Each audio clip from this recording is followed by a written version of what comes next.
History class taught you about the treaties and the wars, but it conveniently left out the truly important stuff. Like the president who was deathly afraid of light switches, or the one who had his funeral completely derailed by his own swearing parrot.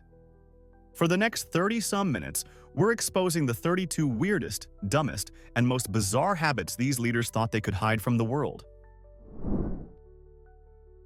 1. Herbert Hoover has a reputation for being about as exciting as a tax seminar, but behind the scenes, the man invented his own personal sport. And it was pure chaos. It was called Hooverball, a Frankenstein's monster of volleyball and tennis, but played with a 6-pound medicine ball.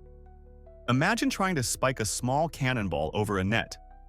Hoover was so addicted to this brutal game that he forced his cabinet, which he dubbed the Medicine Ball Cabinet, to play every morning at 7 a.m. sharp. Think about these out-of-shape, middle-aged politicians being dragged onto the lawn for a mandatory session of pre-breakfast agony. It was described as tougher than wrestling, and a surefire way to dislocate a finger before your morning coffee. For Hoover, it was fitness. For everyone else, it was basically a daily presidential deathmatch. 2.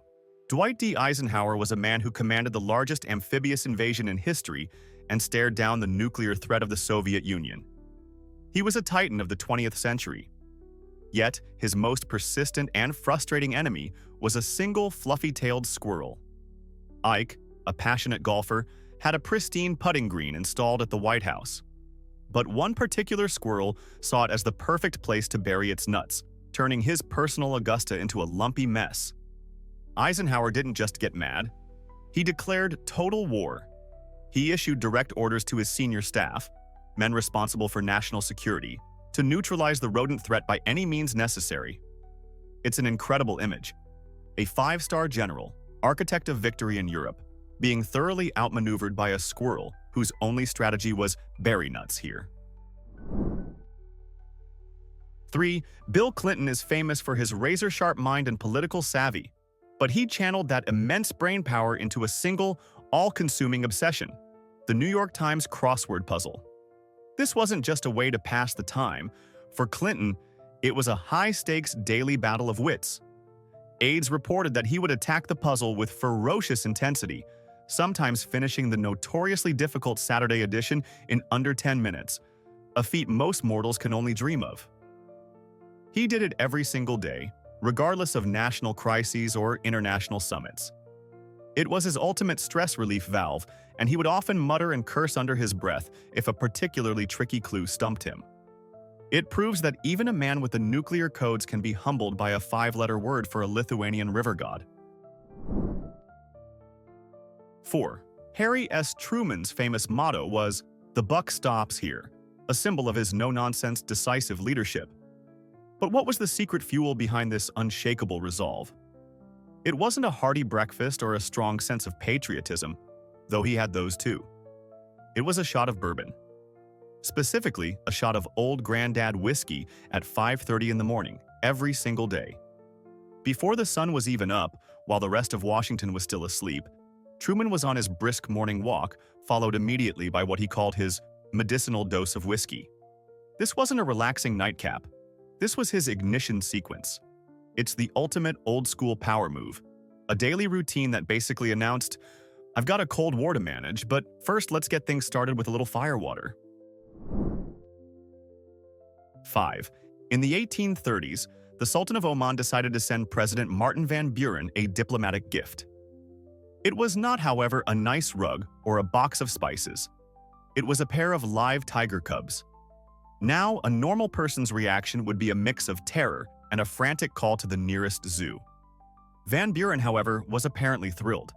His plan was to just keep them in the White House, like a couple of oversized, stripy house cats. Imagine tiny apex predators using the curtains in the Oval Office as a scratching post, or pouncing on the ankles of visiting dignitaries. For a brief, glorious moment, the presidential residence was the world's most ill-advised petting zoo.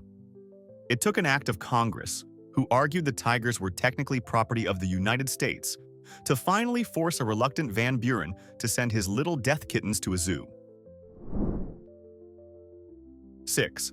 Lyndon B. Johnson was a man of many eccentricities, but his crown jewel was a prank so diabolical, it's a wonder it never caused an international incident. LBJ owned a rare German car called an amphicar, which looked like a regular convertible but could also function as a boat. His favorite trick was to invite unsuspecting visitors for a tour of his Texas ranch. Mid-tour, he would start yelling that the brakes had failed as he sped directly towards the Pedernales River. As his guests screamed in genuine mortal terror, convinced they were about to die, he would drive the car straight into the water. The car would then seamlessly transform into a boat and start floating peacefully. As his guests' hearts restarted, LBJ would just lean back, roaring with laughter at the psychological trauma he had just inflicted. 7. Teddy Roosevelt was a man who believed life should be lived at maximum intensity. So naturally, he had a boxing ring installed in the White House. He didn't just shadow box, he regularly invited professional fighters over to spar with him. This all went swimmingly until one sparring session where a young artillery officer landed a punch so clean it permanently destroyed the retina in Roosevelt's left eye, leaving him blind on that side for life. Now, a normal human being's reaction to being blinded in a fistfight would probably be to stop having fistfights. But this was Teddy Roosevelt. He secretly quit boxing, never told the public why, and immediately took up the more practical martial art of jiu-jitsu. The man's response to a crippling injury was essentially, "Well, that was inefficient. I need a better way to choke someone out." 8. Gerald Ford is mostly remembered as a friendly, down-to-earth Midwesterner who famously declared, "Our long national nightmare is over." He had the persona of a dependable, if slightly clumsy dad, which makes it absolutely mind-blowing to discover that before he was president, he was a male model. And not just any model. In 1942, a young, impossibly handsome Gerald Ford posed with his girlfriend for the cover of Cosmopolitan magazine. He's depicted in full winter gear, looking off into the distance with a smoldering gaze that could melt a glacier. It's one of those facts that just breaks your brain. The same guy who would later become a national punchline for tripping on stairs was once a certified heartthrob, gracing the cover of one of the biggest magazines in the country. 9. Ulysses S. Grant was the man who led the Union to victory in the Civil War, a general who witnessed some of the most horrific bloodshed in American history. You'd assume a guy like that would be unfazed by pretty much anything, except, apparently, a properly cooked steak. Grant had an extreme, almost pathological fear of blood. The slightest hint of it made him physically ill. This phobia extended to his dinner plate, where he insisted that his chefs incinerate his steaks until they were blackened, bone-dry husks of meat. If a single drop of red juice appeared, it was sent back to the kitchen in disgrace. It's a wild thought. A man who commanded legions on blood-soaked battlefields was utterly terrified of a medium-rare sirloin. 10. You'd think the major decisions of a Cold War-era White House were guided by intelligence reports and expert advisors. But for the Reagan administration, the ultimate authority was the cosmos. After the assassination attempt on her husband, First Lady Nancy Reagan hired a San Francisco astrologer named Joan Quigley, who soon held a shocking amount of power. Quigley's planetary charts dictated the entire presidential schedule. The timing of major speeches, international summits with world leaders like Gorbachev, even the departure times for Air Force One were all scheduled to align with favorable star charts. White House aides were given a secret calendar. Green meant good cosmic vibes, red meant danger, and yellow meant maybe just stay in bed. The fate of the world was being guided by someone checking Mercury's retrograde. 11. Calvin Coolidge, famously known as Silent Cal for his quiet demeanor, wasn't a man of many words, but he had a soft spot for animals, particularly one that was supposed to be his Thanksgiving dinner. He was gifted a live raccoon with the clear intention that it would end up on a platter. But Coolidge took one look at the creature, decided against it, and essentially adopted her. He named her Rebecca and proceeded to spoil her rotten. Rebecca the raccoon was given a custom-made collar with diamonds, lived in a special house on the White House lawn, and was a regular at official events. Coolidge doted on her, walking her on a leash and letting her play in the Oval Office. He single-handedly turned a future meal into the most pampered trash panda in American history. 12. Thomas Jefferson was a founding father, an architect of democracy, and a man of towering intellect. He was also the ringmaster of a private bird circus he ran out of the White House. Jefferson was completely obsessed with mockingbirds. His favorite, a bird named Dick, was not kept in a cage but was given free rein of the presidential quarters. This bird would perch on Jefferson's shoulder while he wrote state documents, would hop onto the couch to chill with him, and would literally take food right out of the president's mouth. It's reported that when Jefferson played his violin, Dick would sing along. The man was basically living in a slightly strange, real-life Disney movie, complete with a feathered best friend who refused to leave his side. 13. The administration of Benjamin Harrison saw the White House enter the modern age with the installation of electricity. It was a technological marvel that promised a new era of convenience. There was just one problem. President Harrison and his wife were utterly terrified of it. They had heard horror stories about electrocution and were so convinced that the light switches were death traps that they refused to touch them. Ever. If they wanted a light on or off, they had to summon a member of the staff to do it for them. Often, to avoid the risk altogether, they would just leave the lights on all through the night, creating a massive, glowing beacon of presidential paranoia. The leader of the free world was essentially being held hostage by basic home wiring. 14. John Adams was one of the intellectual giants behind the American Revolution, a sophisticated diplomat and a pillar of the new republic. He was also, it seems, a man with a fantastically dark sense of humor. When it came time to name the family dog, he didn't go for a patriotic name like Liberty or a simple one like Spot. Instead, he chose perhaps the single most shocking name possible for a pet in the 18th century.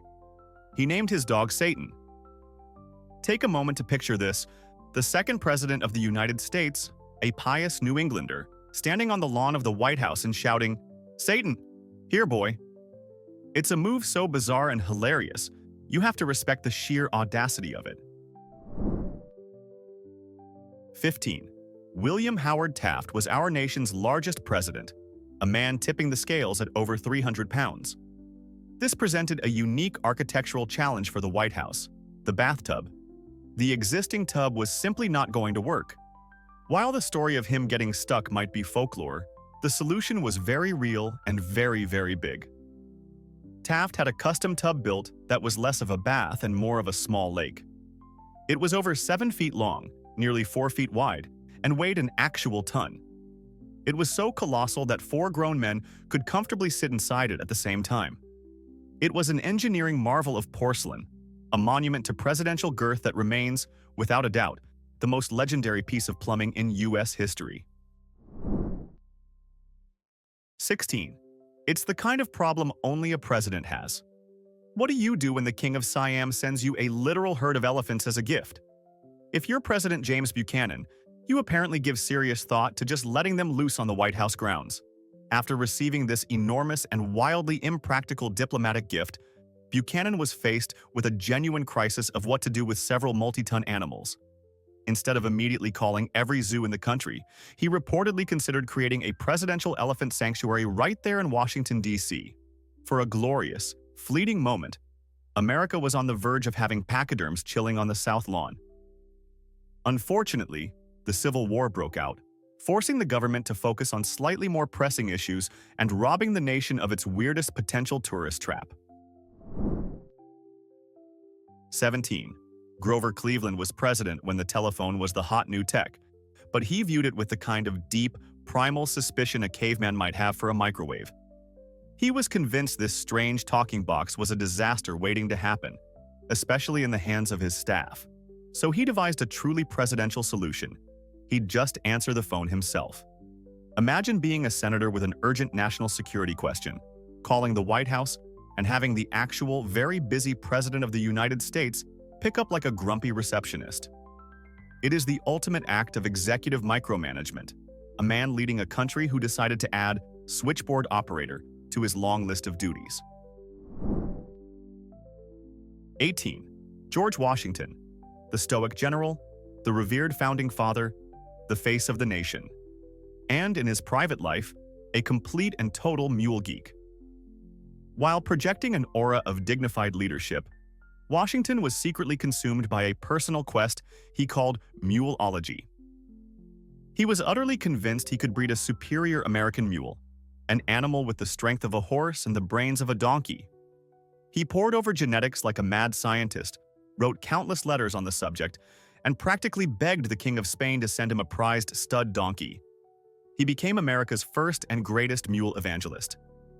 It's a wild image, the hero of the revolution, anxiously pacing his barn at night, wondering if his prized donkey was in the mood to make agricultural history. 19. Chester A. Arthur is a name that doesn't usually make headlines, which is a shame because the man was a legitimate style icon.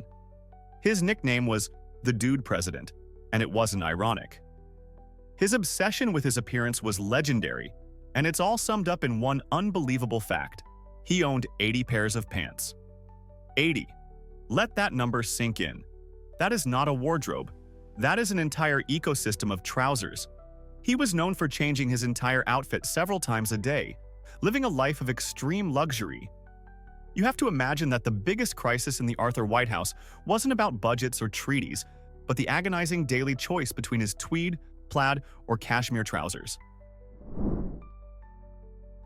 20. James A. Garfield's presidency was tragically short, but in that time he demonstrated a skill so bizarrely impressive it should be on his monument. The man possessed what can only be described as a party trick superpower. He was ambidextrous, but that's an understatement. Garfield could, at the exact same time, pick up 2 pens and write a sentence in classical Greek with his left hand, while simultaneously writing a completely different sentence in Latin with his right. Most of us can barely write a grocery list with our dominant hand. This man was operating 2 dead languages in his brain at once and deploying them with perfect penmanship. It's a talent with zero practical application for a president, but it might be the most epic flex in political history. 21. We've established that Calvin Coolidge had a pet raccoon, but that was just the tip of his weird animal iceberg. It turns out his favorite companion might have been a mechanical horse. Yes, in the middle of the White House, Silent Cal had an electric bucking bronco installed for exercise.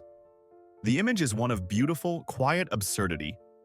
This famously reserved, unsmiling president would get dressed in his full suit and hat, climb aboard his whirring metallic steed, and stoically go for a pretend ride without ever leaving the room. While the nation churned, the commander-in-chief was inside, silently riding a piece of futuristic gym equipment like a cowboy in a fever dream. 22. Long before self-care became a buzzword, John Quincy Adams had a morning ritual that was both hardcore and incredibly risky. Every day at 5 a.m., he would walk down to the Potomac River, strip completely naked, and go for a swim. This was his routine, and people knew about it. One day, a female reporter named Anne Royal, who had been denied an interview, saw her opportunity. She followed him to the river, found his pile of clothes on the bank, and sat on them. She then held his entire presidential wardrobe hostage until he agreed to answer her questions.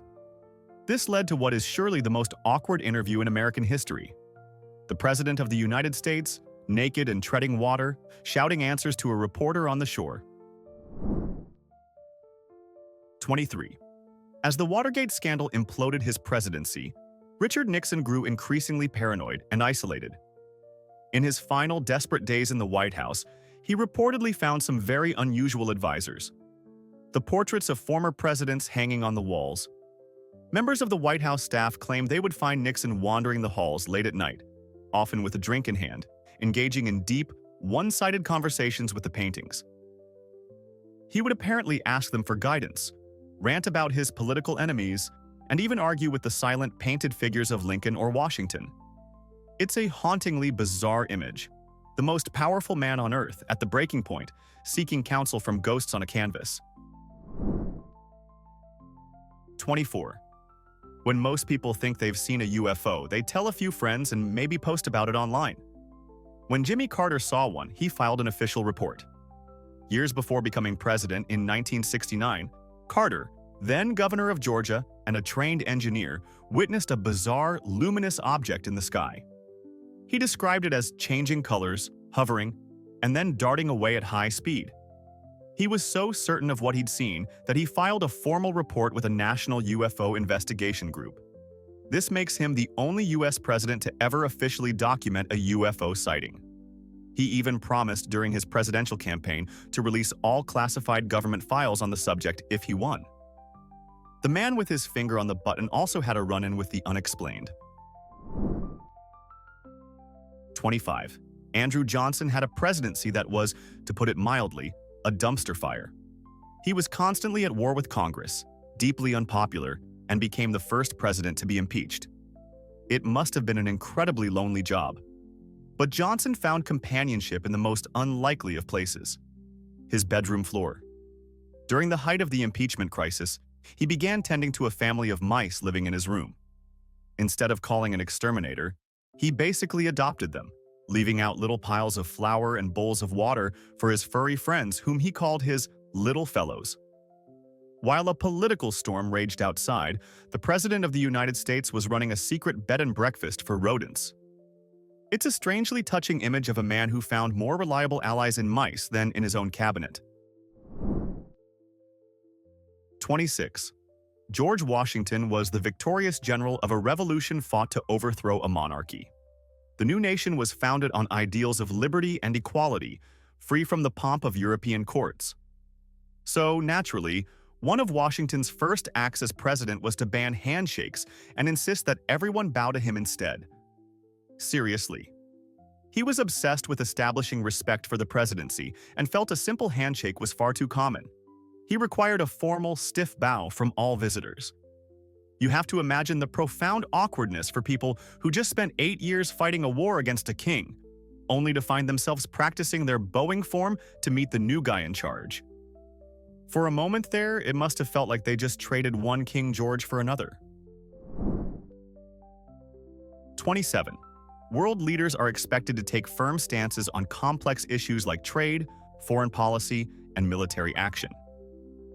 George H.W. Bush, however, drew his hardest line in the sand against a vegetable. The man harbored a deep, passionate, and very public hatred for broccoli. This wasn't a private distaste, it was a core part of his political platform. He famously announced to the world, "I'm President of the United States, and I'm not going to eat any more broccoli." He then used the power of his office to have the cruciferous offender officially banned from Air Force One and all White House menus.